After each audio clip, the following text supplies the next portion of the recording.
Hello, ഇന്ന് ഞാൻ വന്നിട്ടുള്ളത് വെറും 3 ചേരുവകൾ കൊണ്ട് ഉണ്ടാക്കാൻ പറ്റുന്ന മാംഗോ സ്ക്വാഷിൻ്റെ റെസിപ്പിയാണ്.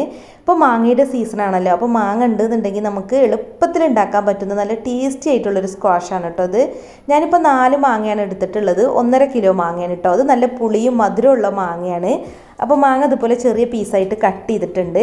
ഇനി നമുക്കിത് മിക്സിയുടെ ജാറിലിട്ടിട്ട് നന്നായിട്ടൊന്ന് അരച്ചെടുക്കണം. ഒട്ടും വെള്ളം ചേർക്കാതെയാണ് അരച്ചെടുക്കേണ്ടത്. അപ്പോൾ മാങ്ങ ഞാനിവിടെ നല്ല പോലെ അരച്ചിട്ടൊരു മിക്സിംഗ് ബൗളിലോട്ട് മാറ്റിയിട്ടുണ്ട്. ഇനി നമുക്ക് അടുത്തതായിട്ട് പഞ്ചസാര പാനി ഉണ്ടാക്കണം. അപ്പോൾ അതിന് വേണ്ടിയിട്ട് ഒരു കടായിലോട്ട് 1 കിലോ പഞ്ചസാര ചേർക്കുന്നുണ്ട്. 1 കിലോ വേണമെന്ന് നിർബന്ധമല്ല കേട്ടോ, 3/4 കിലോ ആയാലും മതി. നല്ല മധുരം വേണമെന്നുള്ളൊരു 1 കിലോ എടുക്കുക. ഒരു പാകത്തെ മധുരം വേണമെന്നുള്ളൊരു 3/4 കിലോ ആയാലും മതി കേട്ടോ. ഇനി ഇതിലേക്ക് 3/4 ലിറ്റർ വെള്ളമാണ് ചേർക്കുന്നത്. അപ്പോൾ വെള്ളം ചേർത്തിട്ട് ഈ പഞ്ചസാരയും വെള്ളവും നന്നായിട്ടൊന്ന് തിളപ്പിച്ചെടുക്കണം. അല്ലാതെ നമ്മൾ തിക്കാക്കി എടുക്കേണ്ട ആവശ്യമൊന്നുമില്ല കേട്ടോ. നന്നായിട്ടൊന്ന് തിളച്ചിട്ട് പിന്നെ ഒരു 5 മിനിറ്റും കൂടി ഒരു മീഡിയം ഫ്ലെയിമിലിട്ടൊന്ന് തിളപ്പിച്ചെടുക്കുക. ഇതിപ്പോൾ നന്നായി തിളച്ച് വന്നിട്ടുണ്ട്, പഞ്ചസാരയൊക്കെ മെൽറ്റ് ആയിട്ടുണ്ട്. അപ്പോൾ ഒരു 5 മിനിറ്റും കൂടി ഒരു മീഡിയം ഫ്ലെയിമിലിട്ടൊന്ന് തിളപ്പിച്ചെടുക്കുന്നുണ്ട്. ഇനി നമ്മളിതിലേക്ക് മാംഗോ പൾപ്പ് ചേർക്കുകയാണ് കേട്ടോ. തീ കുറച്ച് വെച്ചിട്ട് മാംഗോ പൾപ്പ് ഇട്ട് കൊടുക്കുക. ഒട്ടും വെള്ളം ചേർക്കാതെയാണ് നമ്മൾ മാങ്ങ അരച്ചെടുത്തിട്ടുള്ളത്. അപ്പോൾ കംപ്ലീറ്റ് മാംഗോ പൾപ്പും ഈ പഞ്ചസാര പാനിയിലേക്ക് ഇട്ടിട്ട് നന്നായിട്ടൊന്ന് മിക്സ് ചെയ്തെടുക്കുക. എന്നിട്ട് ഇതും നമ്മൾ ഒരു മീഡിയം ഫ്ലെയിമിലിട്ട് 3 മിനിറ്റ് ഒന്ന് തിളപ്പിച്ചെടുക്കുന്നുണ്ട്. ഈ മാങ്ങയുടെയൊക്കെ ഒരു പച്ചച്ചുവയൊക്കെ ഉണ്ടല്ലോ, അതൊന്ന് മാറി മാങ്ങ ഒന്ന് വേവിച്ചെടുക്കുകയാണ് നമ്മൾ ചെയ്യുന്നത്. അപ്പോൾ ഒരു 3 മിനിറ്റ് നല്ല പോലെ മീഡിയം ഫ്ലെയിമിലിട്ടിട്ടൊന്ന് തിളപ്പിച്ചെടുക്കുക. നല്ല പോലെ തിളച്ചതിന് ശേഷമാണ് കേട്ടോ വീണ്ടും 3 മിനിറ്റ് തിളപ്പിച്ചെടുക്കുന്നത്. ഇപ്പോൾ കണ്ടില്ലേ, മാങ്ങ നന്നായിട്ട് തിളച്ച് വന്നിട്ടുണ്ട്. ഇനി നമുക്കിതിലേക്ക് 3ാമത്തെ ചേരുവ ചേർത്ത് കൊടുക്കാം. നാരങ്ങ നീരാണ് കേട്ടോ ഇത്. ഞാനിപ്പോൾ 4.5 ടേബിൾ സ്പൂൺ ലെമൺ ജ്യൂസാണ് ഇതിലേക്ക് ചേർത്തിട്ടുള്ളത്. അതായത് 3 നാരങ്ങയുടെ നീരാണ് കേട്ടോ ഇത്.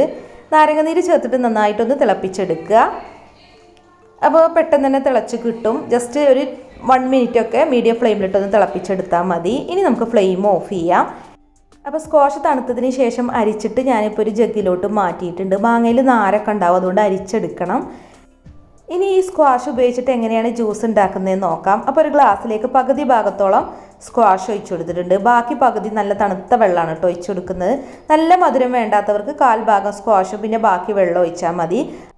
പിന്നെ വേണമെന്നുണ്ടെങ്കിൽ ഐസ് ക്യൂബും കൂടെ ഇട്ട് കൊടുക്കുക. എന്നിട്ട് നന്നായിട്ടൊന്ന് ഇളക്കിയിട്ട് സെർവ് ചെയ്താൽ മതി കേട്ടോ. അപ്പോൾ ഇത്രയേ ഉള്ളൂ മാംഗോ സ്ക്വാഷ് കൊണ്ടുള്ള ജ്യൂസ് കേട്ടോ.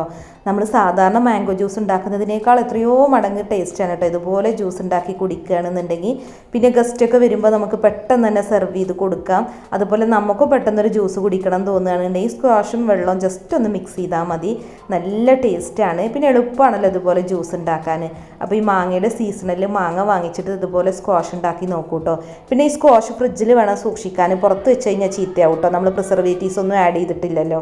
അപ്പോൾ നിങ്ങൾക്ക് വീഡിയോ ഇഷ്ടമായാൽ ലൈക്ക് ചെയ്യുക, ഷെയർ ചെയ്യുക, കമൻറ്റ് ചെയ്യുക.